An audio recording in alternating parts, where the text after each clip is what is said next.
کیا میت کو نہلانے تک تمام آوازیں سنائی دیتی ہیں؟ کیا ہم میت کے ذریعے پہلے سے فوت شدہ عزیز کی روح کو سلام بھیج سکتے ہیں؟ نہیں، میت سے تخاطب کرنا، اس سے کوئی کام کہنا، یہ غلط ہے۔ یہ ساری چیزیں اور کوئی سنتی ہے یا نہیں سنتی ہے، اس بحث میں پڑھنے کی ہمیں کوئی ضرورت نہیں۔ یہ ہمیں حضور نے بتایا کہ قبر پر جاؤ تو السلام علیکم یا اہل القبور کہو، یہ ہم کہیں گے، یہ حضور کا حکم ہے، اس لیے کہہ رہے ہیں۔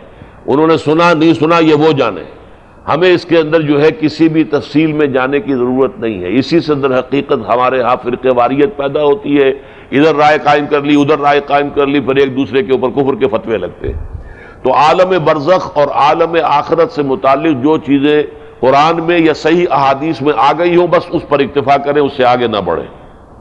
آپ ایصال ثواب کریں، ایصال ثواب میں البتہ میری رائے جو ہے وہ یہ ہے کہ وہ صرف بدنی عبادت جو ہے میں اس کا قائل نہیں ہوں کہ آپ نماز پڑھ کے نفل پڑھ کے وہ اس کا ثواب دے دیں یا قرآن پڑھ کے اس کا ثواب دے دیں، بلکہ یہ ہے کہ کوئی مالی جو ہے خیرات ہو، صدقہ ہو، کسی یتیم بیوہ کی مدد ہو، وہ ایصال ثواب ہوتا ہے۔ تو بہرحال ملنے کی آپ کے اپنے اختیار میں نہیں ہے، وہ تو اللہ ہی کبھی چاہے گا تو خواب میں آپ کے والدین آپ کو مل جائیں گے۔